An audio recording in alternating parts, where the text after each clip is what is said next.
permitir que la invitación haya llegado a él y él a su vez haya tomado en cuenta esta invitación y está con nosotros esta mañana para analizar este escenario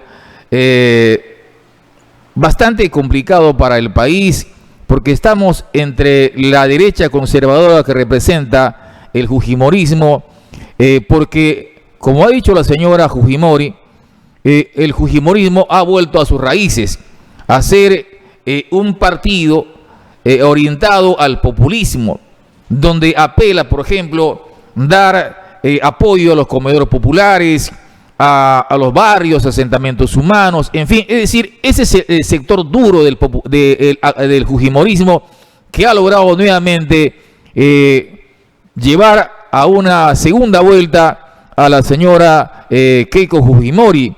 ¿Cuánto de esa versión de su padre permitirá engancharse con la gente que recibió una calamina de Fujimori, que recibió ropa de Fujimori, que recibió sus comedores populares, etcétera, etcétera, etcétera? Ahora, el otro extremo de la izquierda extrema que representa el profesor Pedro Castillo, integrante del CONARE, nos plantea un país distinto. Ayer lo decía, por ejemplo, que el Tribunal Constitucional tiene que ser elegido por el pueblo, es decir, politizando prácticamente a un ente que vigile la Carta Magna. Es increíble. Y algo más, ha señalado también, amigo televidente, que él va a convocar un referéndum para llevar adelante una nueva Carta Magna a través de una asamblea constituyente. En fin, ¿cuánto de eso que dice el profesor Castillo, como lo ha señalado la señora Mendoza, tienen certeza de que eso sucede en el país? Entonces, ayer el dólar ha subido de precio. El dólar en el mercado nacional ha subido. Los agentes económicos están prácticamente muy movidos porque se genera un problema de la estabilidad jurídica en el país, porque un gobierno de izquierda evidentemente quiere que el empresario privado que invierte en el Perú, evidentemente, inclusive puede embargar bienes, y eso evidentemente hace que las inversiones se corran del país, y ahí está justamente de lo que ocurre en la Bolsa de Valores de Lima. Ha caído también enormemente a raíz de que el señor Castillo está prácticamente pugnando para llegar a la presidencia de la República. Pero para analizar este escenario está con nosotros el profesor Luis del Águila Valencia, a quien le damos el saludo correspondiente. Profesor del Águila, ¿cómo le va? Muy buenos días. ¿Qué tal? Buenos días a todos los televidentes. Un gusto estar aquí en tu programa. Bueno, este escenario era previsible para ti, usted que es un estudioso de temas políticos, profesor del Águila. Bueno, estábamos ante un escenario que podía ocurrir todo. No nada estaba dicho hasta la última hora, hasta el cierre de las últimas encuestas. Se daban muestras claras de que, por ejemplo, un quíntuple empate, lo cual lógicamente responde a una gran estrategia de manipulación de los medios de comunicación y también de las grandes encuestadoras. Es decir, este hecho ya se conocía de mucho antes. Sin embargo, los grupos de poder económico, mi estimado Hugo, han tratado de torcer la voluntad popular a través de la manipulación utilizando los medios de comunicación. Ahora, es importante que situemos el escenario en el que nos encontramos. El Perú es un país profundamente fragmentado socialmente. Esa fragmentación social ha dado como resultado estos resultados electorales. Es el producto de esa fragmentación social, es el resultado de las elecciones que tenemos ahora. Los grupos de poder económico, al verse amenazados en sus intereses, han utilizado una serie de estrategias y argucias que tienen que ver con estrategias muy bien montadas. No estamos hablando aquí de fraude electoral, no estamos hablando de conteos falsos, no. Estamos hablando de grandes estrategias de manipulación a un sector amplio del país. Mire usted, más del 70% del Perú está descontento, no quiere saber absolutamente nada con este modelo y con este sistema. El otro porcentaje, que es mínimo, cuida sus intereses económicos. Estamos ante ese escenario. Ahora, durante 200 años que vamos a cumplir, los grupos de poder han manejado este país en desmedro de las grandes mayorías. Seamos claros, seamos directos en esta situación. Tenemos un país multilingüe, multicultural, fragmentado socialmente, racista al extremo, centralista. Ese Perú es el Perú que votó por Pedro Castillo. Acá la situación es bastante sencilla, no es complicada. La situación no es complicada. El asunto es que la manipulación se le fue de las manos a los grupos de poder. Se le fue de las manos. Terruquearon a la persona equivocada. Más terruquearon, se olvidaron de uno. Y siguió creciendo. ¿Usted cree que la señora Mendoza era mucho más flexible a Pedro Castillo? Hay diferencias en las izquierdas. Hay una izquierda radical y hay una izquierda progresista que en algún momento tendrán que unirse. Que es difícil, es muy difícil. Que hay cosas que no concuerdan entre ellos, es verdad. Pero tendrán que buscar la unidad dentro de las diferencias. En la dialéctica y las contradicciones tendrá que salir un acuerdo de las izquierdas si es que quieren mantener unido a ese 70% de la población que está descontenta. ¿Usted cree, Hugo Alberto, que a una persona de los asentamientos humanos le importa la caída de la bolsa de valores de Lima? Le importa un pepino porque no tiene nada que ver con ellos. ¿Usted cree que a la persona que vive en el último rincón de la Amazonía peruana le importa la caída del dólar? No le importa absolutamente nada. ¿Por qué? Porque este crecimiento económico que hemos tenido en los últimos 30 años supuestamente no ha llegado hacia esos grandes sectores de la población. Ese es el resultado de estas elecciones. Entonces aquí habrá que ver qué estrategias se utilizan en este segundo tiempo. ¿Qué busca la izquierda, profesor del Águila? ¿Busca la igualdad? ¿En qué sentido? Porque siempre va a haber pobres y ricos. Aquí en Estados Unidos, en Japón, en la China, siempre hay pobres y ricos. Lo que busca la izquierda históricamente es la igualdad de condiciones, no la igualdad entre personas. Tú y yo no podemos ser iguales. Tú y yo no podemos ganar el mismo sueldo por las actividades que realizamos. Usted gana más que yo, evidentemente. Tú puedes ganar más que yo gano menos que tú por la actividad que realizo. Entonces no se habla de ese tipo de igualdad, se habla de igualdad de condiciones, se habla de que yo tenga las mismas oportunidades que los tienes tú, ante la ley, ante el Estado, ante la sociedad. Pero la Constitución dice que somos iguales todos ante la ley. Eso es solamente declarativo. Pero ¿qué hacer para que esa cuestión declarativa, como usted dice, se aplique? ¿De quién depende eso? ¿De la izquierda, de la derecha? ¿De quién depende eso, por favor? Estado. El Estado. Pero el Estado somos nosotros. El Estado es el responsable. El Estado son el grupo de personas a quienes nosotros elegimos para que nos representen. Ese es el gran asunto de lo que está ocurriendo ahora mismo con Somos Perú. Con el Perú, digo. Estas elecciones, estimado Hugo, son bastante atípicas. Tú lo has señalado, un sinnúmero de oportunidades. Aquí lo hemos analizado, lo hemos visto. Por un contexto pandémico, por un montón de situaciones de características. Muchos factores, ¿no? Muchos factores. El problema es multifactorial. Sin embargo, nos encontramos ya en una situación en donde hay que decidir y hay que tomar partido. Como te decía, este Perú fragmentado, este Perú desigual, ha optado por una propuesta diferente. ¿Qué va a proponer Keiko Fujimori en este segundo tiempo? El primer tiempo del partido, los grupos de poder jugaron su partido con muchas estrategias. Es como cuando Gareca, en un partido de fútbol, empieza a colocar, tú te vas por este lado, tú atacas por el lado izquierdo, tú por el derecho, tú sales desde abajo, más o menos así están jugando. Pero la izquierda también tiene sus operadores también para poder defender esa posición. Hasta ahora, según la derecha, ha aplicado la mejor estrategia. ¿Cuál era la mejor estrategia? Dividir a la izquierda peruana. Pero se han equivocado. Pero parece que la izquierda tenía una mejor estrategia, porque vea usted, ya está Pedro Castillo ya en la cumbre, 19% de votación nacional. ¿Cuál es la mejor estrategia? Utilizar las estrategias que fallan del oponente.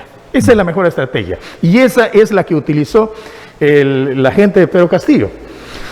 En donde hay discrepancias seguramente, ya habrán las negociaciones para ver, y eso lo hacen ellos a nivel nacional, cómo será la cooperación, la colaboración, la integración entre ellos, no lo sabemos. Pero que hay un descontento generalizado en el país, lo hay. Pero ya y literalmente la señora Mendoza ha sumado ya su ayuda prácticamente a Pedro Castillo. No lo ha dicho directamente, pero ya lo dijo literalmente, haciendo ver que ya prácticamente ella apoya directamente a Pedro Castillo. Hay cuestiones principistas que se tienen que respetar en las organizaciones y creo yo que por ahí va el asunto, ¿no? Por ahí va el asunto. Dice Verónica Mendoza, tengo dudas sobre lo que representa Pedro Castillo. Ella también tiene dudas de todos han Pedro tenido Castillo. Dudas, todos tienen dudas. Mire, el problema con Juntos por el Perú ocurrió lo siguiente, ¿no?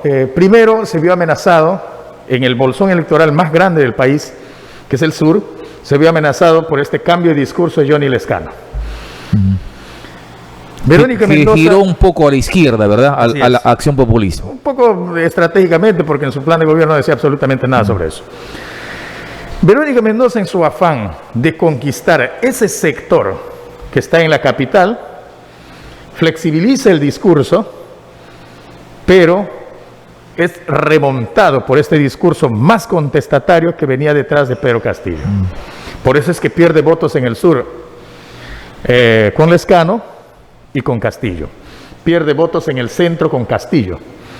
Entonces, mientras la derecha continuaba con sus estrategias de impulsarle al profesor Castillo, por eso te digo, la mejor estrategia es utilizar las fuerzas del enemigo para que puedas conseguir ventaja. Y eso es lo que pasó. Aquí no hay operadores políticos que han venido de otra parte, que yo sepa, no estaba buscando por todas partes, y no hay operadores políticos. ¿Pero usted cree que Castillo llegar a Lima en caballo, ir a tomar prácticamente la Plaza 2 de Mayo, creo que no creo que sea de una persona ingenua, de una persona que no conozca de política? ¿Cuántos medios han criticado esta situación de Pedro Castillo? Por el tema de aglomeración. Han criticado aglomeración. ¿Cuántos medios? Ni uno solo. ¿Por qué cree? Porque formaba parte de una gran estrategia de seguir impulsando a Castillo por parte de la derecha para debilitar a toda la izquierda. Se equivocaron. Se equivocaron porque este sector descontento, Castillo capitalizó completamente y avanzó hasta el porcentaje donde ahora se encuentra. Entonces deben estar preocupados. Yo creo que no duerme. Los grupos de poder no están durmiendo ahorita porque sus estrategias no les han funcionado. No han funcionado estas estrategias, y las mismas estrategias que utilizaron de debilitamiento, de torpedeo y de fragmentación de la izquierda, les ha ido en su contra. Ahora estarán diciendo cómo le bajamos a Pedro Castillo de donde nosotros mismos hemos impulsado y no hemos dicho nada cuando sube. Un gobierno, profesor del Águila, usted es un hombre que lee bastante también, un gobierno con Pedro del Castillo ya presidente de la República, ¿qué le espera al Perú? Mire, poniendo esa hipótesis, por favor. Mire usted, las elecciones en el Perú no son ni racionales, ni pensadas, no, las votaciones son emotivas, son de emociones. Como hoy escuchamos a la gente está emocionada con el cambio. No está emocionada con otra cosa, no está emocionada con Pedro Castillo, no.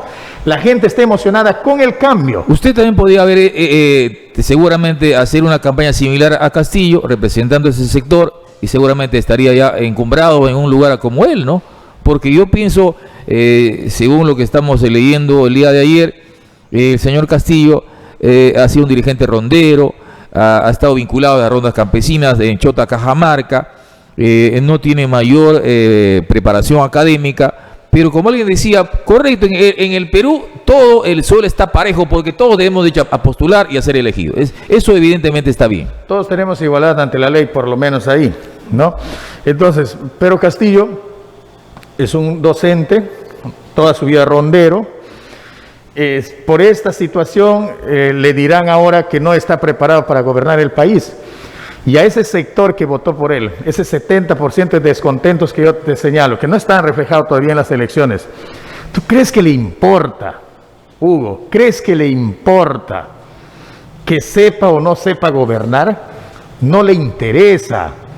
La gente quiere un cambio y quiere un representante que encarne el cambio. Pero ese cambio será un cambio responsable, un cambio de, no sé, de molestia, de indignación. Finalmente, así como ocurrió ahora en Venezuela, querían el cambio, después votaron por Chávez y vea cómo está. Eso se verá después si el cambio llega o no llega, pero la gente quiere un cambio. ¿Y por qué crees tú que la gente quiere un cambio?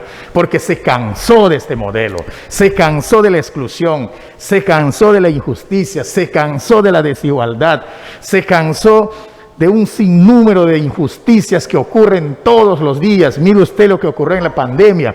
Un paracetamol llegó a costar 40 soles cuando cuesta, su precio real es 10 centavos. ¿Eso es culpa del modelo económico? Pero por supuesto, o sea, en este país el que no tiene dinero se muere. Ese Perú fragmentado, ese Perú descontento, ese Perú es el Perú que eligió a Pedro Castillo. ¿Usted cree que los peruanos se mueren de hambre? Sí, mire usted. Literalmente, pero en la práctica, va usted a la sierra, yo conozco la sierra, la gente tiene su papa, tiene su camote, tiene su tomate, su chácara de col, en fin, la gente no se muere de hambre, ni siquiera en la selva. No donde echas tú mano del río, le sacas el pez, vas a cazar en el monte, tu yuca. La gente no se muere de hambre, profesor del Águila. ¿Cómo que no se va a morir de hambre? Aquí el país... Se muere de hambre porque muchos dicen que son haraganes, no quieren trabajar. No, ¿qué pasa? Ahí hay un estudio antropológico para hacer, por Loreto favor. Es una de las regiones con mayor anemia en el Perú. La anemia campea en el Perú. Pero eso no significa que no coma la gente. No está comiendo de repente bien. No come un alimento adecuado que tenga mayores proteínas. No está comiendo bien, la pobreza influye sobre eso. Entonces nosotros nos hemos acostumbrado, mi estimado Hugo, a vivir de espaldas a la verdadera realidad del Perú. Ese es el gran problema de quienes impulsan la derecha en el país. Una persona individualista que no es capaz de mirar las diferencias. ¿Cuál ha sido la principal equivocación históricamente? Pensar que los ideales de izquierda nacen de la pobreza y de la desesperación por la injusticia. El ser de izquierda no es ser un resentido. No es así, señor. Ser de izquierda, optar por una opción de izquierda, viene del análisis de la realidad y de las desigualdades que existen en el país o en un determinado sector. La gente tiene que entender ¿por qué hemos tenido estos resultados? Entendemos que hay un país desigual. Desde los inicios, la izquierda y la derecha. ¿Dónde estaban los que propugnaban los grandes cambios? Sentados al lado izquierdo del Parlamento, en Francia. ¿Dónde estaban los que propugnaban seguir con lo mismo? En la derecha, al lado derecho. Al lado izquierdo estaban los jacobinos. Al lado izquierdo estaban los girondinos, que no querían cambios. Los jacobinos querían cambios. En la instauración de la República en Francia, hubo también una serie de contradicciones, que de ahí viene también la palabra terrorismo, que tanto utilizan ahora para desacreditar. La palabra guillotina, de guillotán, que uno que inventó para matar a la gente más rápido. La época del terror, decían con Robespierre, de ahí utilizaron el terrorismo de la izquierda. Entonces, estas cosas tenemos que conocer, por lo menos cuando tú señalas que la gente tiene que estudiar. Sí, la gente tiene que estudiar, tiene que ver todo eso. Pero ¿qué va a tener tiempo de estar comprendiendo todos estos discursos? La gente que no come 3 veces al día, la gente que tiene un familiar enfermo y no tiene dinero para curarlo, la gente que no tiene cómo comprar la ropa a sus hijos y vestirles dignamente. El gran problema de la izquierda, el socialismo en el mundo, es mucho populismo, mucha asistencia social. Vea nada más, por ejemplo, PDVSA, la empresa más grande de petróleo de Venezuela, la más grande inclusive del mundo.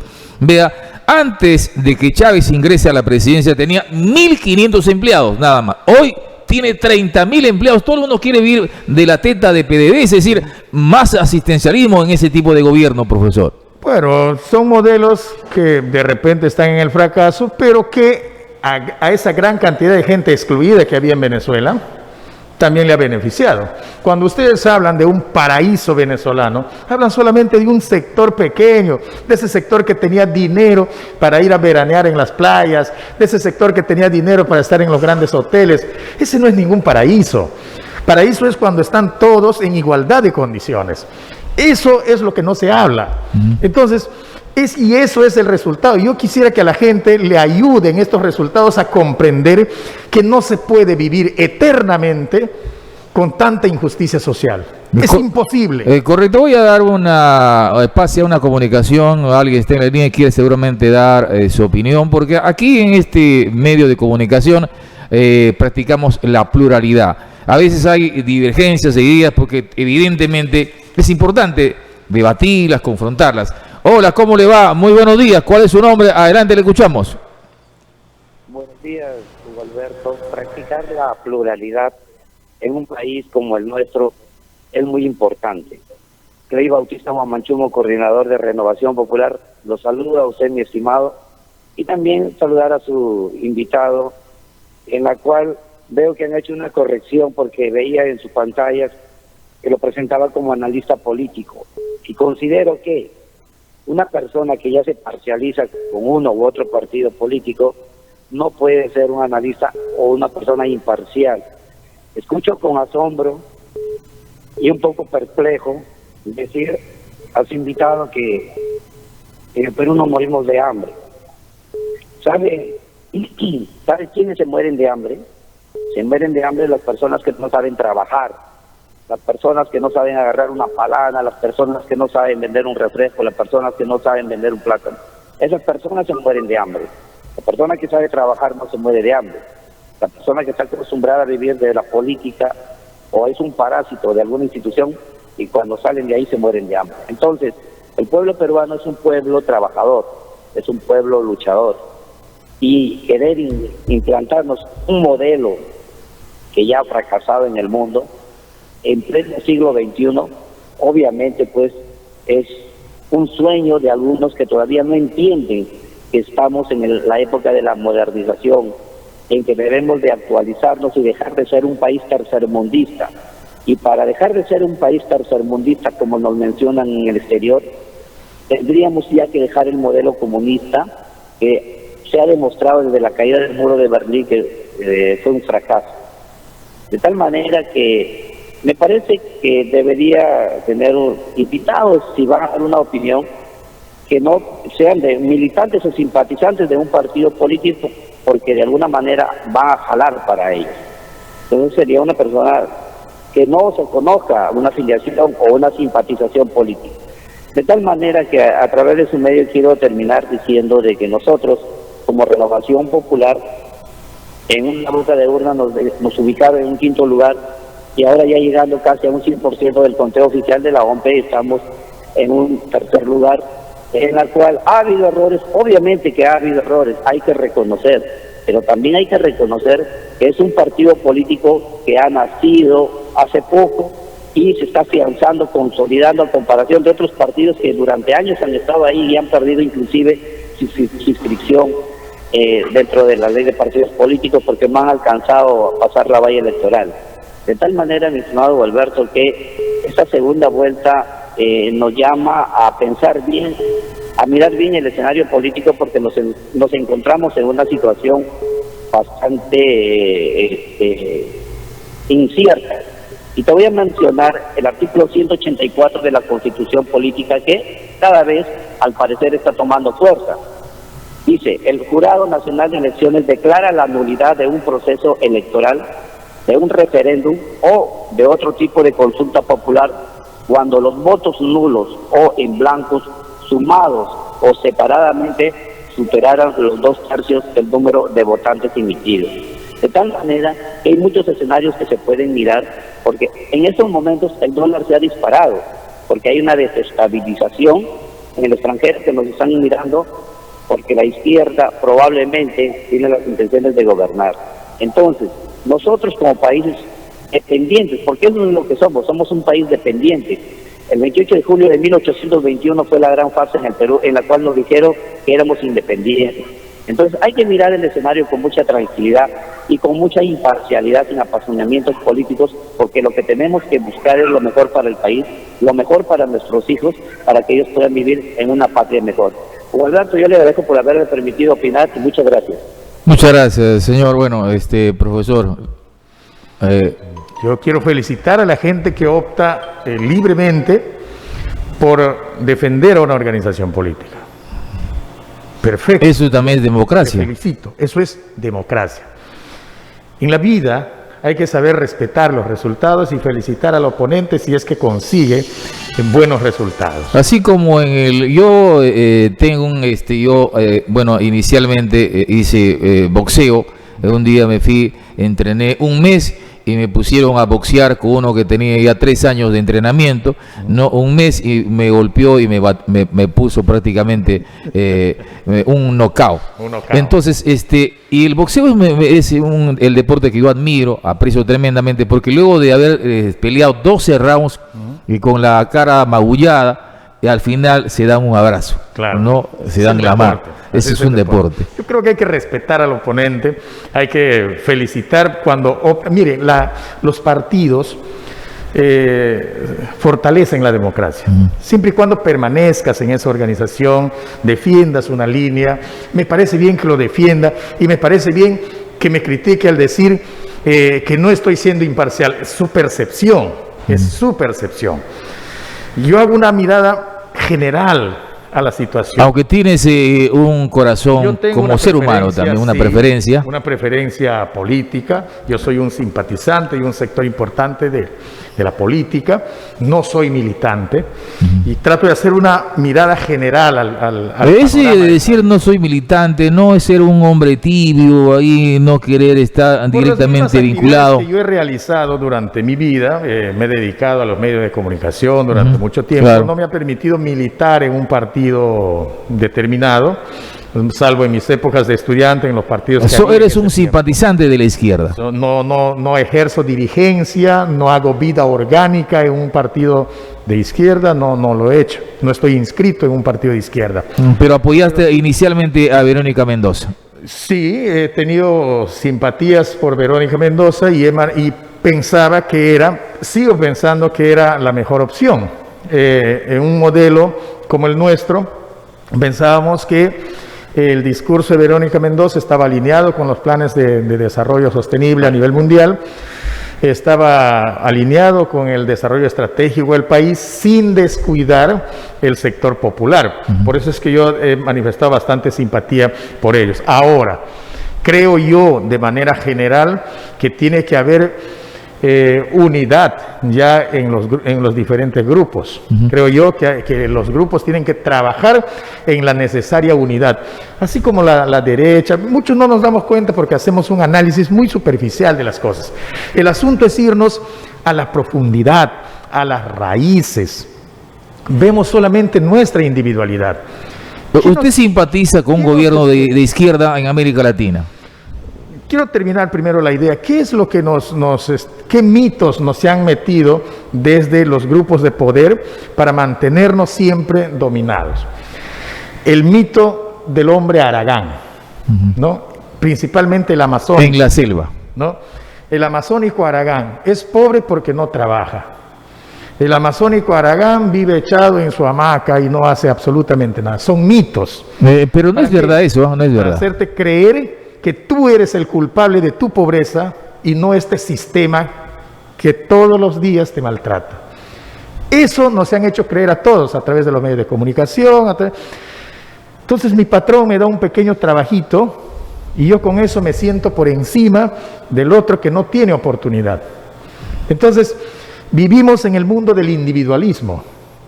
Ese individualismo nos ha hecho mucho Pero daño. Ya tener una idea, por ejemplo, de que todos seamos iguales, ganemos el mismo sueldo. Si tú tienes un carro, tú tienes un carro, el otro también tiene un carro. Eso es imposible. Eso es lo que alguien decía, el sueño de nunca jamás. Eso no va a ocurrir nunca. No va a ocurrir nunca. Era una utopía en los primeros modelos de izquierda y todo eso, que todos vamos a uniformar, como pasó en China y todo eso. Ahora en estos tiempos no estamos para ese tipo de situaciones. Entonces nos meten miedo diciendo, mira, yo tengo 2 motos, ya una moto le voy a dar a Lucho Gallegos que le gusta el motocross. Que es mi vecino y no tiene dinero para comprar la moto. Y no tiene dinero para comprar su moto, yo le doy una moto. Ya, tengo 2 carros. uno le voy a dar a Hugo porque Hugo pues necesita para que se movilice. Y yo como tengo dos, no, eso no existe. Eso no es así. Eso es una utopía, pues, ¿no? Claro. Es una utopía que te meten para meterte miedo. Miedo yo recuerdo cuando era niño, iba la gente de derecha por las comunidades rurales. Usted siempre ha sido de izquierda. Desde que he empezado a estudiar el nivel superior. Pero sin embargo, me dice acá un televidente, el profesor no es el mejor representante de la izquierda, porque él ha sido candidato de un partido de la derecha. Sin duda. Podemos Perú. Sin duda no soy el mejor representante de la Pero izquierda. ¿por qué no ser coherente? ¿Por qué con un partido de la derecha? Podemos Perú. Podemos Perú, nosotros hemos sido invitados. Pero el ya recibir una invitación de un partido de la derecha ya no es coherente con las ideas, ¿no? Podemos Perú es centro, no es ni izquierda ni derecha. Pepe Luna es un comerciante de la política, pero ¿no? es centro, la ideología es centro, revise usted lo de... Pero refleja la personalidad del fundador también, ¿no? Entonces, hemos sido invitados, un grupo, porque no pudimos inscribir una organización política regional, no pudimos hacerlo. Loreto está primero. Entonces, ante esa situación, lo que se hizo es un acuerdo y hemos sido invitados. Yo no soy militante de Podemos Perú, ahora no simpatizo con Podemos Perú porque no estábamos no estaba inscrito.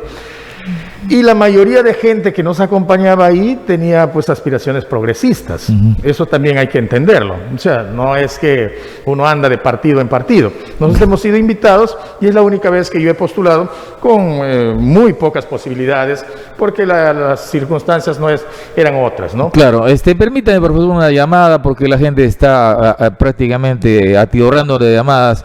Hola, muy buenos días. ¿Cuál es su nombre, por favor? Le escuchamos su comentario, su pregunta. Adelante. Buenos días, amigo Hugo Alberto y bueno, el profesor Luis.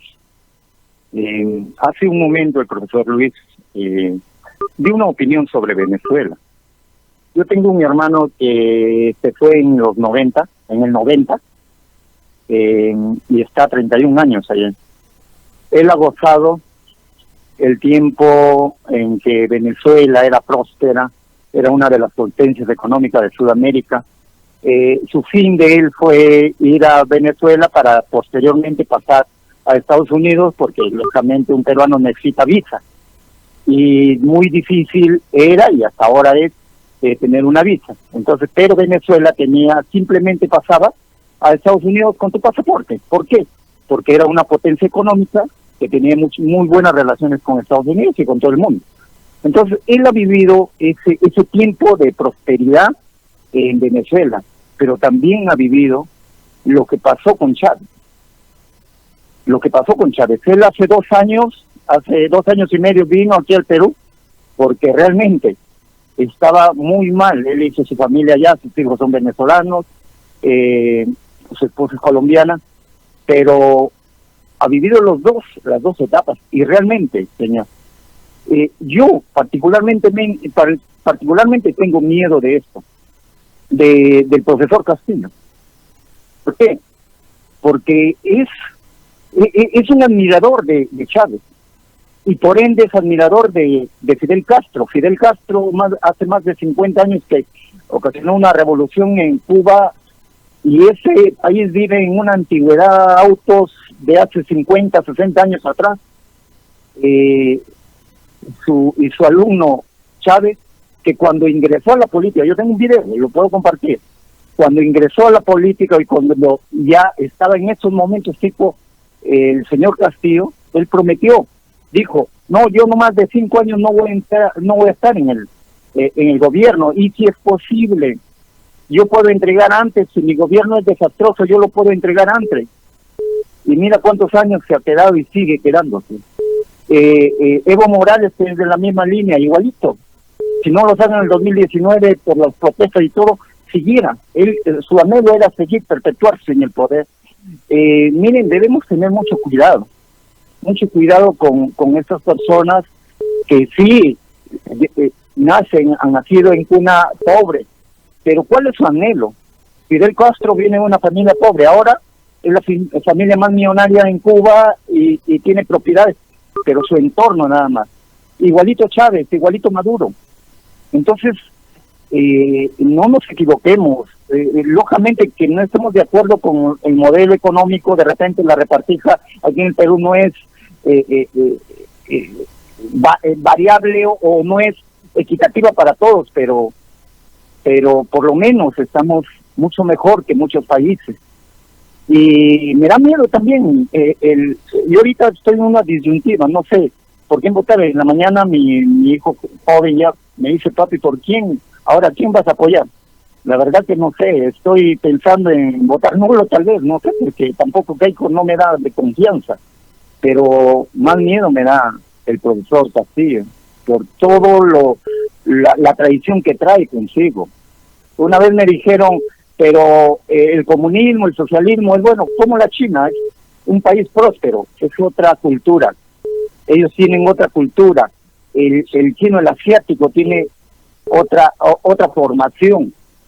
Lo que nosotros debemos ver, el espejo que debemos ver es acá en Latinoamérica, qué es lo que ha pasado con esos países extremistas, qué es lo que ha pasado Cuba, Venezuela. Ahorita en una desgracia su gente huye de allí, igualito que Cuba, prefería ir en unas balsas, arriesgar su vida, pero salir de esos gobiernos comunistas, socialistas.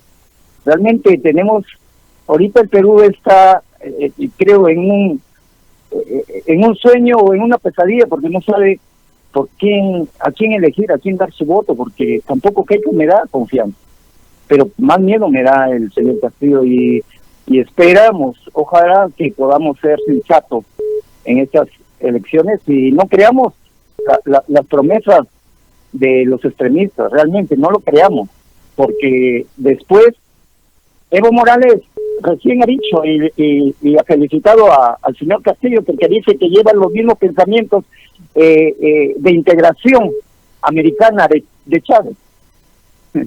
Tenemos que tener mucho cuidado. Gracias, amigo Alberto. Gracias, profesor. Muchas gracias. Hay cierto temor, de manera que entendemos del temor de la gente, porque alguien decía ayer, es un paso al vacío. En todo caso, es una posibilidad, profesor del Águila. Genera temor. Yo comprendo perfectamente a la gente, yo también tendría miedo a un cambio cuando no sé qué va a venir detrás. Es normal tener miedo, es normal tener miedo, pero no puedes vivir toda tu vida asustado. No puedes vivir toda tu vida asustado. Alguna vez tienes que afrontar tus miedos, ¿no? Hay mucho temor, y la gente como nosotros, la gente de a pie, pero yo tengo tanto temor luego de escuchar el día de ayer a Pedro Castillo, que se reunió con los ronderos de Chota, Cajamarca, donde le llamaron a él para hacerle preguntas, es decir, una especie de ¿cómo se llama? de interpelación, y luego salió él a los medios de comunicación a decir, si alguna persona le critica a Pedro Castillo, que es terrorista, que formó parte del Movadef, los ronderos de Chota, Cajamarca y de todo el país van a ir a preguntar al periodista, señor, ¿usted tiene alguna prueba para que el señor Castillo haya estado en un grupo terrorista?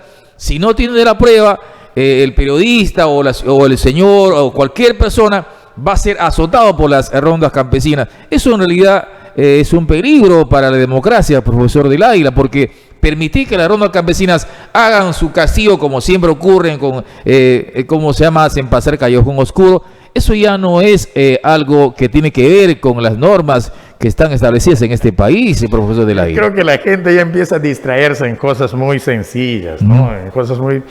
Miren, perdemos mucho tiempo hablando de estados extranjeros. Yo siempre he dicho y te he manifestado varias veces, pero siempre hay el tema reiterativo de por qué esto y por qué lo otro. Los estados extranjeros son soberanos, que resuelvan sus problemas soberanamente, que resuelvan sus problemas. ¿Por qué nos distraemos tanto en hacer estas comparaciones que yo vivo, yo conozco, yo he visto el otro? No, a mí me parecen temas completamente irrelevantes, por un lado. Ahora, referentes, que podemos llegar a ser como ellos. Yo tendría mucho temor a que se descontrolen las cosas como en algún momento se han descontrolado en Venezuela, es verdad, es fruto de una convulsión social, pero esas son las contradicciones. Ahora, se critica mucho a Cuba, ¿no? Un país pequeño, un país que vive en otro modelo económico, en otro sistema, un país que tiene la educación solamente comparada con estándares europeos. Si tuviéramos la educación que tiene Cuba, no estaríamos como estamos. Pero es un país bloqueado económicamente. Y eso tienen que entenderlo. Estos países son pobres. Venezuela también está bloqueado. Son países bloqueados. Venezuela también es un país bloqueado. En el momento que, no por ocurrió, ejemplo, un ejemplo nada más para que podamos graficar, si el señor Castillo llega a la presidencia, Norteamérica va a bloquear el Perú, ¿o no? A Bolivia no le bloqueó. Evo Morales, dentro de la sencillez y con el respaldo popular de su gente, negoció en igualdad de condiciones con las transnacionales. Les dijo, van a dejar tanto. En cambio, impuestos, Chávez los votó a todos. cambio de impuestos, cambio en la cantidad del porcentaje de impuestos. Ustedes tienen que contribuir al desarrollo del país. ¿Están de acuerdo? Sí. Si no están de acuerdo, se van. Y si están de acuerdo, se quedan. ¿Alguien se fue? No se fue ni uno. Se quedaron todos, es Todos verdad. se quedaron. ¿Cuál es el resultado en 14 años de Evo Morales? La disminución de más del 40% de la pobreza en ese país. Bolivia, pero ¿por qué perdemos tiempo en un Estado extranjero? Lo sacaron a Evo, cuestiones políticas, solucionarán sus problemas. Pero Argentina también es otro ejemplo del socialismo con Kirchner. Estados extranjeros que solucionen sus problemas, la oposición de esos países que solucionen sus problemas soberanamente, aquí en el país. ¿Por qué criticar este porcentaje alto de gente que opta por un cambio? Porque aquí no están optando por que yo voy a ganar más, a mí me van a dar un trabajo por acá. No, la gente está optando por un cambio y lo está haciendo democráticamente y lo está haciendo en desigualdad de condiciones. Ojo, este cambio que se refleja en las elecciones ahora, queridos amigos, se está dando en el marco de la libertad y en el marco de la democracia. En vez de criticarlo, deberían de preocuparse en lecturar mejor y analizar qué es lo que está pasando, qué hemos hecho como gobernantes ellos, para que hayamos llegado a esta situación de hartazgo. La gente no está votando, te decía, por un gobernante con pinta presidencial y todo eso. La gente está votando por un representante. Este señor me representa. Por eso están votando por Castillo. Ahora, la estrategia de segunda vuelta seguramente se va a centrar en otras cosas. Acá Pedro Castillo va a ser hecho, le van a utilizar como piñata, ¿no? La estrategia de demolición, terrorista, corrupto, comodín, todas las cosas que no le han dicho. ¿Por qué no le han dicho eso? Porque querían que Castillo en un primer momento avance y fragmente a la izquierda. Sin embargo, Castillo no representa a todo el magisterio, ¿verdad? Porque inclusive Castillo aquí hay una avanzó, diferencia tremenda en el magisterio. Termino la idea. Castillo avanzó y se le salió de control. Le entrevistaron en Willax, que es un canal muy por el lado del fujimorismo y los grupos de poder, por el grupo de Rafael López Aliaga. Ahí hay un conglomerado de intereses también. Le entrevistaron a Pedro Castillo. Ahí no le dijeron que es comodín, no le dijeron que es terruco, no le dijeron nada. O sea, le preguntaron por sus propuestas, él dijo sus propuestas y les parecía bien, muy bien que sea una persona que está saliendo de abajo, muy bien. Se les salió de control. ¿Te das cuenta? La derecha, no me gusta hablar un tanto de derecha e izquierda, los grupos de poder que dominan el país, que sí tienen intereses económicos, no tu interés económico ni el mío. Yo soy un asalariado, tú eres un emprendedor, asalariado del Estado. Usted es un caviar para López Aliaga. No, yo soy un trabajador, un servidor público, un asalariado, eso es lo que yo soy. Por eso estás siempre, el Estado te paga. Ahora, yo soy empleado público, no soy un empresario, ¿no? Desarrollo algún tipo de actividad privada, sí, que ayuda a mis ingresos como trabajador estatal. Y ese es un modelo neoliberal, 100% es un modelo capitalista. combinado, ¿no? Es un modelo combinado. Ahora, En el país nosotros tenemos, algunos tenemos oportunidades y otros no tenemos oportunidades. El Perú, mi estimado Hugo, es uno de los países con menos porcentaje de movilidad social. ¿Qué significa movilidad social? Tú estás en esta clase social y acá hay otra clase social y acá hay otra. La gente no se desplaza de esta clase baja a esta clase media y de esta clase media a esta clase alta. No. Se mantiene donde está. No hay movilidad social en el Perú. ¿Qué significa eso? Que en el Perú siempre, 200 años nos hemos mantenido en eso. Pero no es verdad, porque los indicadores en la década del 90 ha habido un crecimiento de la gente que emprendió negocio y antes tenía una casita, tiene su pequeño negocio, eso también es emprendimiento y mejora su condición. Creció la macroeconomía, creció la informalidad, creció la informalidad. No tributo, vendo en el mercado, con eso subsisto, busco ciertas cosas, pero no es lo ideal. No es lo ideal. Pero este modelo económico, por ejemplo, antes, si usted debe recordar, uno iba a una tienda y tienes que comprar el artefacto electrodoméstico al contado, si no, no te entregaban porque no había crédito.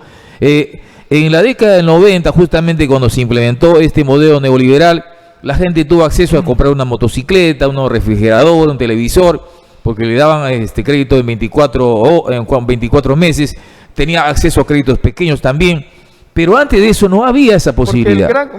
Estamos hablando de tiempos diferentes, pues, ¿no? En ese tiempo todavía la China no estaba produciendo como produce ahora. Pero hoy es mejor todavía que antes. ¿Cuál es el asunto de que antes solamente podías tener una motocicleta el que tenía bastante dinero, porque las motocicletas eran muy caras?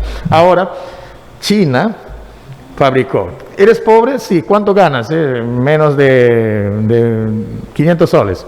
Tengo una moto para ti. Ahora con tu RUC te da un crédito. Tengo una moto para ti. ¿Cuánto ganas tú? Yo gano 2.000 soles. También tengo una moto para ti. ¿Cuánto ganas tú? 5.000 soles. También tengo una moto para ti. Es decir, produjeron tanto que tienen para todos los sectores.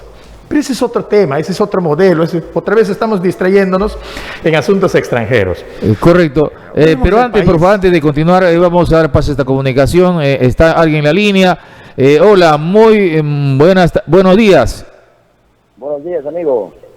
Buenos días y felicitar al profesor Luis Leray de Valencia, un conocido profesional aquí en nuestra provincia de Alto Amazonas. Bien, felicitar también a usted por estar tocando este tema de la segunda vuelta, quiénes van, ¿no? ¿Quién con quién? Mi hermano, el que me ha antecedido, me da mucha pena que sea así, es como un ton de nieve, hacia que si la izquierda gana, nos va a pasar muchas cosas. Nosotros somos peruanos y estamos en la capacidad de votar presidentes cuando nosotros queremos. Desde nomás usted, la juventud, cómo ha salido a las calles a atender a todo un país. ¿Ya? El que te habla es un padre de familia muy preocupado por el tema del sector de educación. Mira, hermano, no hay ningún candidato en el Congreso, al Congreso, y no ha habido un solo candidato presidencial que ha dicho que ha apuntado a un tema muy fundamental y preciso en los jóvenes, en las universidades. Soy un padre de familia muy indignado porque me ha pasado esto con experiencia propia. Tengo una hija en la Universidad San Martín, la Nacional, y para que esté para que ingrese a la universidad, he tenido que pagar una serie de procesos, como el CPU, si el muchacho no ingresa, pagar otra suma, y así sucesivamente hasta lograr en las academias. Y este problema, ningún candidato dice, esta boca es mía.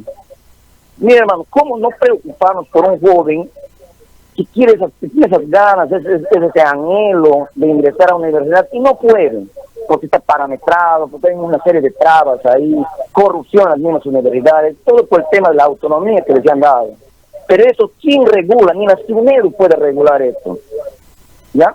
¿Me estás entendiendo, no? Entonces, quiero hacer un llamado a todos los jóvenes que hoy en día, mire, el candidato de Pedro Castillo a tener la oportunidad de tener el ingreso directo a las universidades. ¡Qué bien!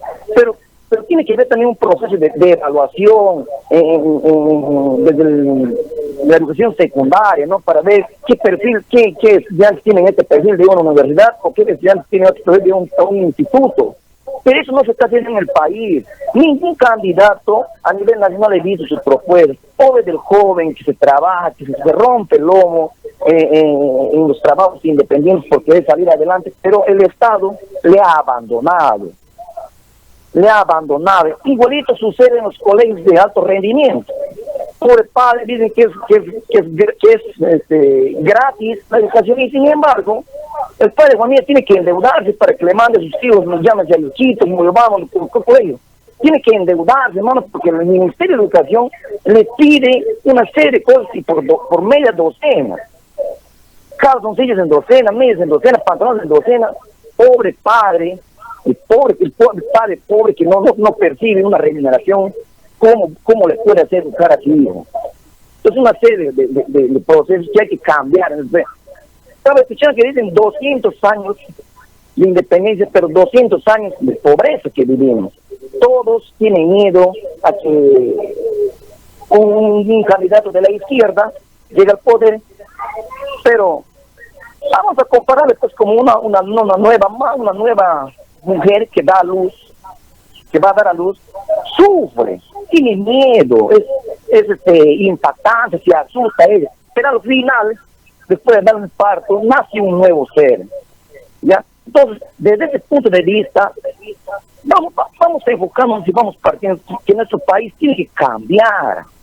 Solamente nuestro país está digitado para que el grupo de poder se siga beneficiando, se siga enriqueciendo y el pobre siga siendo más pobre. Entonces esa situación tiene que cambiar, amigo. Muchísimas gracias. Muchas gracias, señor, muchas gracias también. Evidentemente esos temas van a ser parte importante seguramente de la discusión, de un debate en la segunda vuelta, el tema de la educación que es fundamental para el Perú, ¿verdad? Sin duda, ¿no? Sin duda, la educación ha sido la más descuidada en estos últimos tiempos. Educación pública, Hugo, educación pública de diferente calidad, con diferentes oportunidades. No es posible que en la educación pública haya eso. Necesitamos igualdad de condiciones. Y eso es lo que muchos no ven. Nos estamos acostumbrando al individualismo, que porque mis hijos estudian y tienen que comer todos los días, no me preocupo por los demás. Eso nos ha hecho mucho daño en este último. Pero en algo se ha mejorado, por ejemplo, hay colegios de alto rendimiento en diferentes regiones del país también, ¿no? ¿Y por qué no hacer que todos nuestros colegios sean de alto rendimiento, que sería lo ideal? ¿Por qué no implementar a todos los colegios con la misma cantidad de implementación necesaria para desarrollarse como corresponde? ¿No cree usted que eso es un proceso, entiendo, no? Tiene que ser un proceso. Llevamos 200 años y no hemos conseguido absolutamente nada de eso. Le quería preguntar, profesor, usted es docente también, ¿es sutepista usted o no? Yo dejé de aportar al SUTE hace 12 años más o menos. ¿Y por qué por es que discrepancias internas que tuve dentro del sindicato? ¿Discrepancias ideológicas o simplemente discrepancias en la parte administrativa? Discrepancias en la línea de conducción. Eso es lo que yo y por eso dejé de aportar al SUTEP. Yo no pertenezco al SUTEP ahora en este momento. Pero al no ser del SUTE, usted es del CONARE, de Pucallacta. Tampoco me he orientado por esa línea. Yo soy un docente que no me he sindicalizado en estos últimos tiempos, aparte porque empecé a cumplir función directiva también. No tiene nada que ver eso, pero para mí ha sido importante, luego de estas discrepancias que tuve, separarme y continuar así. ¿Por qué le pregunto eso? Porque el señor Pedro Castillo justamente integra el CONARE, el Comité Nacional de Lucha y de Reorganización CONARE, Ese es un que tema ha sido pendiente, ligada justamente al movimiento de amnistía y derechos fundamentales modales, que además es el brazo político de Sendero Luminoso. Ese es un tema pendiente dentro del magisterio que tendrá que solucionarse en algún momento. El magisterio tiene un alto grado de politización, es verdad, que tiene que trabajarse. El CONARE, bueno, Comisión Nacional de Reestructuración se llama eso. El CONARE de Rehabilitación y Reorganización. Ha hecho su trabajo como ellos han querido, como ellos piensan que debe ser. Hay discrepancias entre ellos y la gente que ha manejado el SUTEP durante bastante tiempo, que es el sector de Patria Roja. Yo espero que en algún momento solucionen sus problemas, arreglen sus discrepancias por el bien del magisterio. Como usted es docente, ¿qué se logró en esa huelga de 77 días donde Pedro Castillo estaba liderando esa protesta? Se logró visibilizar al magisterio, ese magisterio invisible para muchos de Lima, que solamente viven en la burbuja de la capital y no ven al maestro que trabaja en zona rural o en la comunidad más alejada de la sierra, que donde todos ellos se congregaron en Lima, y se logró visibilizar al magisterio, que eso para mí es lo más importante. Y se logró... ¿Pero qué derechos logró finalmente arrancarse? Sentir que efectivamente hay un magisterio descontento. Eso se logró. Económicamente han llegado a algunos acuerdos de pago de algunos derechos, que son muy pocos, es verdad, pero que para el magisterio, que tiene una economía muy precaria, es bastante significativa. ¿Usted no estuvo de acuerdo en esa huelga de 77 días? No he impulsado la huelga por mi condición de directivo. No he impulsado la huelga. No formaba parte de la dirigencia, pero me he sometido a lo que la base de mi institución decidía, y pues eso también es democracia. ¿Usted comparte la idea de que una persona que llegue a ser conductor de un gremio sindical puede utilizar esa plataforma para lanzarse como candidato a la presidencia o X? Casi siempre se ha utilizado eso, todo, y es más, la gente cree que eso es lo normal. Sin embargo, bueno, aquí hay una coincidencia entre el impulsor de la huelga, gran huelga magisterial que hubo en ese tiempo, y ahora la capitalización de ese descontento y de otro sector de los ronderos para ponerse como candidato a la presidencia de la República. Era el gran olvidado de los medios de comunicación, ¿no? Nadie le ha criticado. Y los que le han entrevistado con manos de seda, ¿no? Entonces, más o menos como cuando entrevistaba a Hildebrand a Ollanta Humala. Así más o menos le han tratado en todos los medios de comunicación, porque no le consideraban una amenaza. Se equivocaron completamente. Se equivocaron completamente. ¿Por qué? Porque, como repito, esta situación llegó a un nivel de hartazgo que ya cansó a todo el mundo. Entonces, la estrategia de impulsar a un candidato de izquierda para que fragmente la izquierda no les resultó. Hasta ahora, ellos pensaban que habían ganado habían ganado con esta estrategia. ¿Cuál era la idea finalmente? La idea era poner en segunda vuelta a dos candidatos de la izquierda, de la derecha. Podía haber sido de Soto y podía haber sido Keiko. Entonces ya estábamos votando prácticamente por lo mismo, no podíamos elegir. No podía ser de Soto o podía ser el señor Rafael López Aliaga. Inclusive se hablaba de que la señora Verónica también podía pasar a la segunda vuelta, ¿no? Estábamos votando, la idea era sacar a Verónica Mendoza de ese grupo de elegibles para segunda vuelta. Y lograron sacarlo, pero impulsaron a Pedro Castillo. Es más radical que la Mendoza, ¿no? Y ahora no saben qué hacer. Yo creo que esta gente, los grupos de poder, no duerme. Estarán diseñando qué vamos a hacer, cómo vamos a impulsar la candidatura de Keiko Fujimori para que este señor, que nosotros mismos hemos facilitado y no nos hemos dado cuenta, ahora no lo podamos controlar, porque la izquierda, ojo, Hugo Alberto, está cerrando filas en torno a Pedro Castillo. Ojo, habrá muchos que no lo harán, habrá muchos que votarán en blanco, habrá otros que viciarán su voto, pero la gran mayoría de la izquierda, a pesar de las discrepancias que pueda haber con Castillo, igual van a votar. Van a cerrar filas en torno a Pedro Castillo. ¿Usted vota también por Pedro Castillo? El voto es secreto. Pero ya veo que su voto es por él, ¿no? Porque no creo que... claro, el voto es secreto literalmente, pero bueno, pero usted ya veo como usted defiendes esta posición de la izquierda, no creo que vas a ir a la ánfora y vas a votar en blanco, no creo eso. Yo creo que hay que optar por el cambio.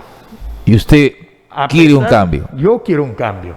Yo quiero un cambio radical que plantea el señor Castillo. Yo quiero un Perú más igualitario.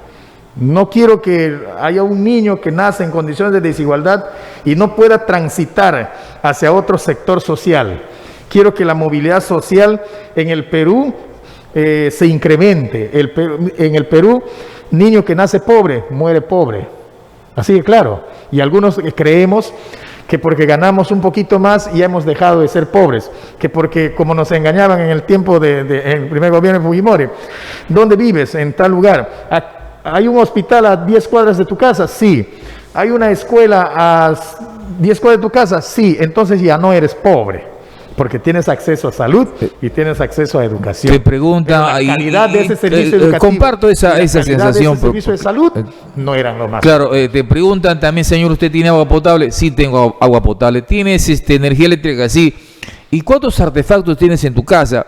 Bueno, tengo mi licuadora, tengo un televisor, no tengo más. Entonces usted ya no es pobre. Ya no es pobre. Eso no es una cosa real. Entonces eso se tiene que cambiar. Cierto, ahí sí estoy de acuerdo.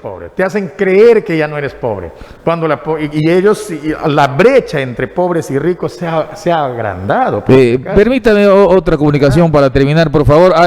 Que sea breve, por favor. Vamos a ir a la pausa también. Hola, muy buenos días. Buenos días, señor periodista, el profesor Lucho. Escuchándole, porque me has atendido, me has contestado hace unos buenos minutos, pero básicamente lo que me ha hecho llamar es que le escuché al profesor Lucho que dice que no se esperaba, ¿no?, que Pedro Castillo quedara o no han visto este panorama de que Pedro Castillo iba a quedar o iba a ser esta situación, este contexto y todo, ¿no es cierto? Pero, mire, yo tengo 50 años y he vivido 30 y pico en Lima, he vivido en la época de Fujimori, ¿ya? Y yo, a la edad que tengo y con toda la experiencia, yo digo que ahora sí le vamos a tener, ahora sí logró esta mujer, logró el fujimorismo, lo ha logrado todo este sistema, ¿no? Porque tiene que ver también los grupos de poderes, porque ha habido mucha plata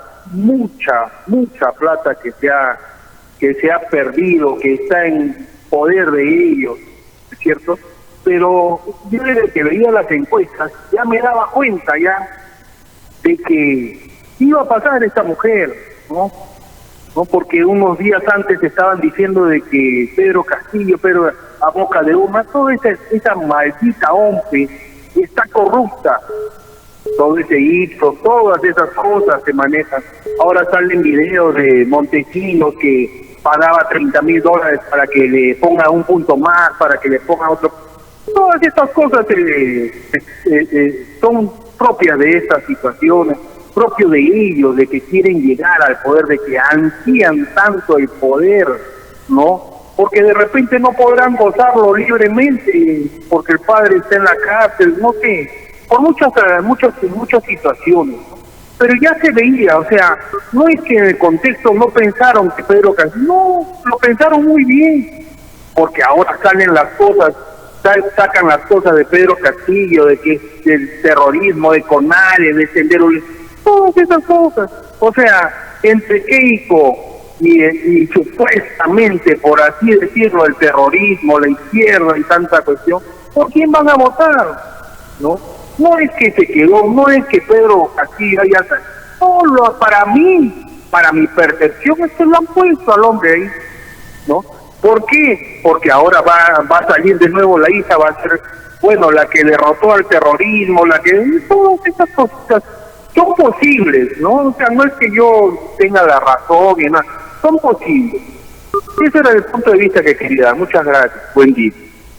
Gracias, señor. Muchas gracias. También, bueno, el tiempo nos está ganando. En realidad hay muchas comunicaciones. Entiendo que, Lucho, en este país como el nuestro, donde hay una apertura democrática, la gente quiere decir lo que siente, lo que percibe. Y eso es bueno también, porque uno no puede cerrar en un medio de comunicación, ¿verdad? No puede cerrarse a que la gente no diga. Me dice acá nuestro productor Johnny Lescano, Movadef y corrupción, dos opciones que no merecen apoyo según Johnny Lescano. Bueno, reitero, a la gente hay que dejarle que diga lo que piensa, ¿verdad? Por supuesto, vivimos en un país democrático, la democracia nunca se ha visto afectada, por lo menos no en estos últimos tiempos, y eso es muy bueno. En el tiempo, ya recordarán ustedes. Yo preveo, Lucho, que con Pedro Castillo no va a haber libertad de expresión.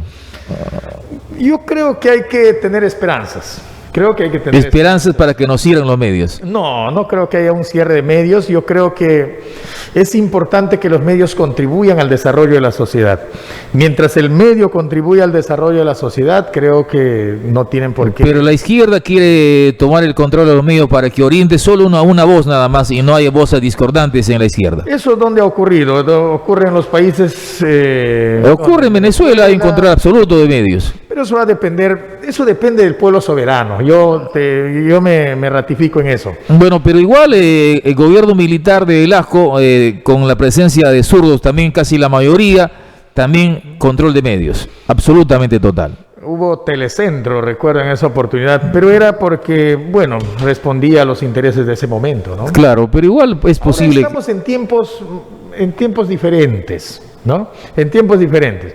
Pero más que todo esto de distraerse en el miedo, en el temor, analicemos y reflexionemos por qué ha llegado el profesor Pedro Castillo a obtener las preferencias de la población. ¿Por qué? Pregúntense por qué. Y la respuesta es bien sencilla. Hay un sector mayoritario del país completamente descontento. Han utilizado todas las estrategias para tumbarse una opción diferente y no han podido. Claro, es verdad lo que dice ayer. Escuchaba también a un analista político, antropólogo, un sociólogo. El tejido social en el Perú está fragmentado, donde la clase pudiente vive en Lima, que no sabe lo que pasa en la sierra ni en la selva. Entonces somos un país dividido, y gran parte de ese porcentaje que votó por Castillo está en el sur, y gran parte también en Lima, es decir, en los cerros de Lima, y por supuesto acá en la selva, porque acá también ganó. En fin, ese tejido social fragmentado, hay una herida ahí de 200 años. ¿Usted cree que Castillo puede enmarcar esa línea que permite que ese sector importante del país pueda tener mejores condiciones de vida? Siempre hay un punto de inicio, siempre hay que empezar por algo. La gente se cansó de lo mismo, o sea, eso es lo que tienen que entender. Quienes defienden determinadas opciones políticas tienen que entender, o sea, no se molesten, porque miren cómo Pedro Castillo, si es terrorista, si es otro, si es del Movadero, ¿por qué te molestas? Analiza por qué la población optó por esa opción diferente. ¿Por qué? Porque hay exclusión en el país, porque hay pobreza en el país, porque hay diferencias en el país. Ese es nuestro gran problema. Tenemos que pensar en un Perú diferente, en un país igualitario, con oportunidades para todos. Eso es lo que queremos. Bueno, Lucho, una mala noticia. En realidad ya falleció Maco Segarra también.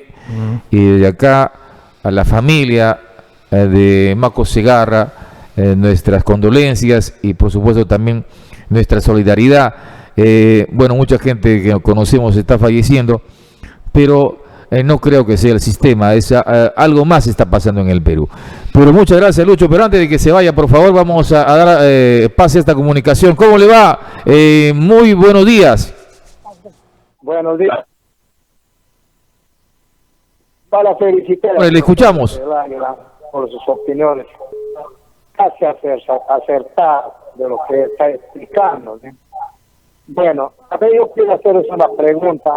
Tanto están satanizando sobre Castillo. Yo no soy simpatizante de Castillo, ¿no? Pero soy un opositor a la señora Keiko, porque nosotros hemos crecido en ese gobierno del fujimorismo, ¿no? Donde prácticamente el gobierno de Fujimori vendió casi todas las empresas nacionales, las más rentables algunas.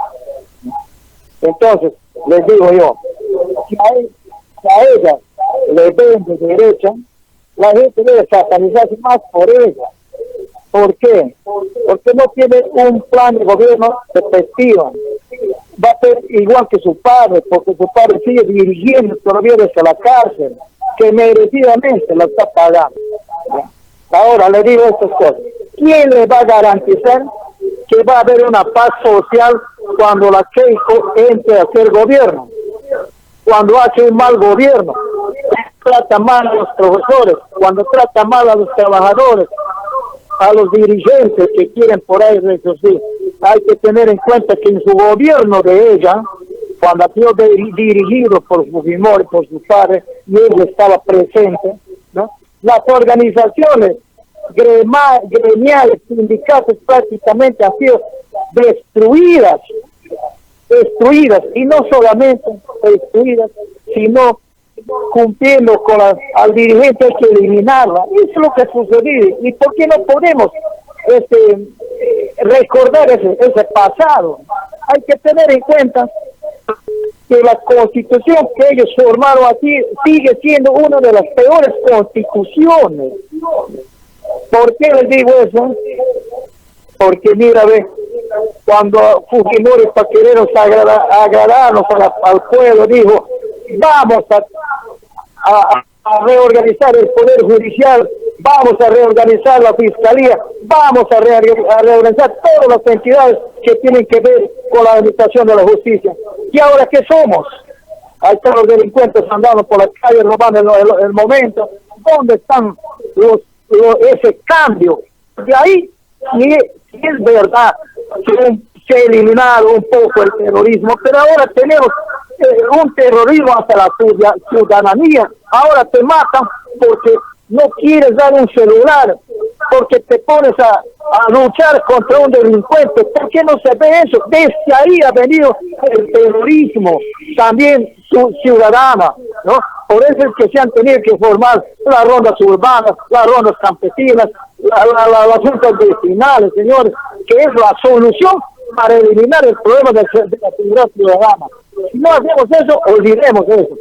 ¿Quién nos garantiza que la señora Keiko, ¿no?, como es acostumbrada a mentir en su opinión, porque tiene cara de ángel, pero en el interior es una pendeja, explicarlo en ese tema, ¿no? Pues ¿quién nos garantiza que con él vamos a vivir feliz? Señores, yo no creo en eso.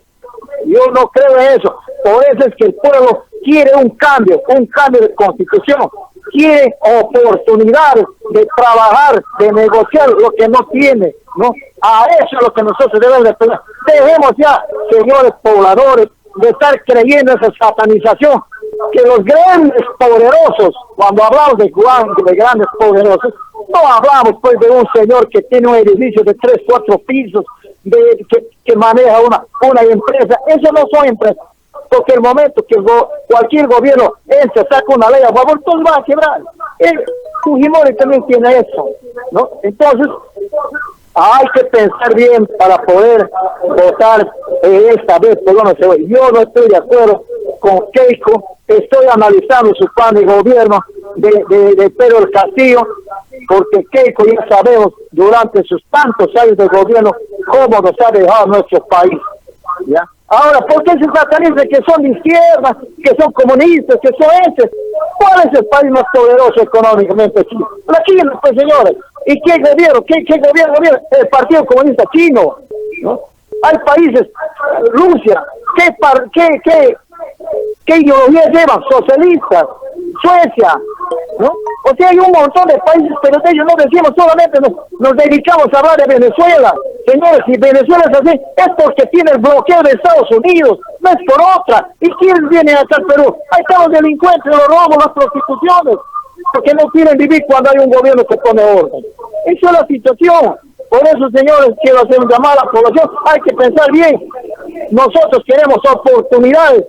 Nosotros queremos que el pueblo nos suba. Aquí hay que solucionar, por ejemplo, primer paso, el problema de la pandemia. Segundo paso, el problema de la educación, que tanta necesidad tiene la gente. Ahora se quiere ya de repente privatizar, porque esto es la que hay que tener en cuenta, que es se parece el ideólogo de las privatizaciones. Y eso hay que tener mucho cuidado en el sector de educación. Ahora, si sabe eso, con eso, pues, ¿qué va a esperar el maicero? ¿Va a quedarse en su cama dormido? No, tiene que salir a las calles, señor. Muchísimas gracias. Muchas gracias, señor. Bueno, vamos a terminar. Lucho, muchas gracias por estar con nosotros esta mañana. Muchas gracias. Se habla mucho de esto del Tribunal Constitucional, se le está criticando mucho a Pedro Castillo, que pretende politizar. Yo me pregunto, Hugo, ¿cuánto más va a politizarse el Tribunal Constitucional si ya está recontra politizado ahora? Fiscalía de la Nación. El lagarto tomó el control. ¿No ves cómo han manipulado todo esto ahí? O sea, sí, la gente te pregunta eso. Cuando tú dices, bueno, Pedro Castillo asusta porque ha dicho que quiere el Tribunal Constitucional modificarlo y todo eso, la gente dice que los voten. ¿Por qué? Porque no sirven para nada, porque están para instrumentos de presión política. Eso le llegó hasta acá a la población. Pero ¿usted cree que un garante de la Constitución política puede ser elegido por el pueblo? Es decir, y si es de un partido, va a orientar finalmente al partido. Cuando ya es elección, es democrático, ¿no? Es un tema que merece una discusión mucho más amplia, mucho más amplia, profunda, ¿no? Y más técnica además. Más técnica, pero que está politizado, está recontra politizado. En los últimos años hemos ido a la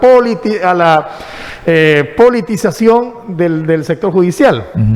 Y a la judicialización de la política también. Se han mezclado de una manera peligrosa que también a la gente le llegó completamente, le da asco todo este modelo y esos son los resultados. Ojalá después no nos arrepintamos, así como hoy ocurre en muchos lugares del mundo, después de haber apoyado a un sector importante de la izquierda, y luego se tiraron para atrás, porque no hicieron lo que se esperaba. La gente le da igual ahora, Hugo. Te cuento, mira, a la gente le da igual. Dicen, vas a saltar al vacío. Izquierda o derecha, igual. Vas a saltar al vacío, le dices a la gente. Y él te puede decir, ¿y a mí qué? ¿A dónde más puedo saltar? Si ya no tengo a dónde. ¿A dónde ir? Si ya no tengo a dónde. Vas a saltar al vacío, igual me voy al vacío, porque no tengo a dónde ir. Ese es el sentimiento que ha llevado a estos resultados. Y ojalá la gente, pues, razone que hay un país fragmentado, que hay una fractura social importante que tiene que curarse y que no hemos curado en estos 200 años de república. Y los resultados, ahí los tenemos. Hay que analizar, hay que pensar. Las estrategias no les funcionaron a algunos, otros supieron utilizar sus estrategias, las estrategias del enemigo a su favor, y los resultados finalmente dieron un resultado que nadie se esperaba, y que vamos a tener que elegir entre dos opciones seguramente bastante diferentes, pero que finalmente es tu responsabilidad como ciudadano optar por algo. Muchas gracias, Lucho. Vamos a siempre asistir de alguna manera a tu llamado, o en todo caso vamos a llamarte para que puedas de alguna manera compartir tus ideas, ¿verdad? Porque es importante escuchar a personas como tú. Que es cierto que a mucha gente no le gustan tus opiniones, es verdad, lo estaba analizando ayer, mucha gente critica, pero así es, somos un crisol de personalidades. Yo no puedo, mira, la gente quiere, Hugo, que tú seas complaciente con él. La gente quisiera, mira, si yo sería de un partido político, la gente quisiera que tú me entrevistes con manos de seda. Oh, qué bien lo que haces, me parece perfecto lo que dices, que no cuestiones, mira. Eso le gusta a la gente y eso no tiene que ser así, sea cual fuere, hay que ser objetivos. Entonces, no porque... Tratar por lo menos, ejemplo, ¿no? Si critican, por último que me critiquen a mí mismo, ¿no? A mí mismo de frente, es su derecho. Pero usted es un hombre exitoso en este modelo neoliberal. ¿Exitoso en qué sentido? Pues porque... Profesional, emprendimiento también. Si yo hubiese tenido las mismas oportunidades que todos los peruanos, ha habido peruanos que han tenido menos oportunidad que yo y ha habido peruanos que han tenido mucho más oportunidad que yo.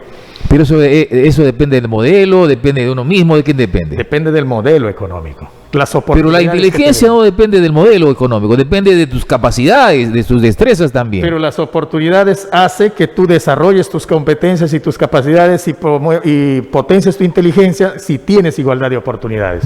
¿Cuánta gente, Hugo, en el medio rural, inteligente, ¿Cuánta gente con muchas condiciones se queda atrapada en la zona rural? ¿Por qué? Porque no tiene igualdad de oportunidades. El Estado no le da esa oportunidad. El Estado no le ha dado esa oportunidad. Y los que han salido han sido poquísimos. Como te señalaba, hay poquísima movilidad social en el país. Eso tiene que cambiar. La gente tiene que transitar de lo que está acá, muy pobre, si quiera superar un poquito la pobreza. Eso no existe en el Perú, la movilidad social. Y ustedes me dirán, no, pero yo vivo bien ahora. Tú y los demás, tienes que pensar en los demás. El optar por una opción de cambio viene por un análisis de la realidad y de las desigualdades sociales que tienen que solucionarse en un país como el nuestro. Bueno, estaba ayer chequeando algunos aspectos importantes de la política de Mendoza. Claro, era mucho más flexible de la que tenemos hoy frente a nosotros de Pedro Castillo, porque inclusive los miembros del plan de gobierno de Mendoza en el tema económico eran los mismos que trabajaron con Ollantumala, que mucha gente también se emocionó con la gran transformación, fue prácticamente un fiasco también para el Perú, pero leía también de Pedro Castillo, y me parece a mí bastante radical en estas propuestas que está hoy planteando al Perú. En el caso de Humala, no te olvides de la hoja de ruta. Los grupos de poder, le pusieron la hoja de ruta. Los grupos de poder le obligaron a Humala, o te alineas. Se tiró para atrás. Se tiró para atrás. Y eso puede pasar con Pedro Castillo también. Yo te pregunto, ¿eso es justo en un país democrático? ¿Es justo? Pero ¿de quién dependió? ¿De él? ¿De su capacidad de decir, no señor, yo hago lo que tengo que hacer? Y terminaba peor porque tenía que ser torpedeado de diferentes partes. Los grupos de poder no se van a dejar quitar el poder tan fácilmente. Y eso es lo que no entendemos muchos. Creemos que esto es sencillo, creemos que esto es nada más que una elección. Yo voy a votar por la chinita porque es chinita, yo voy a votar por Castillo porque tiene sombrerito, yo voy a votar por Verónica porque es bonita. Y en ese análisis sencillo nos hemos quedado. No hemos visto a profundidad las cosas. Hay que mirar a profundidad, hay que analizar la realidad de la situación del país en el que nos encontramos. Muchísimas gracias. Muchas gracias, Lucho. Vamos a hacer una pausa y cuando retornemos vamos a seguir aún todavía recibiendo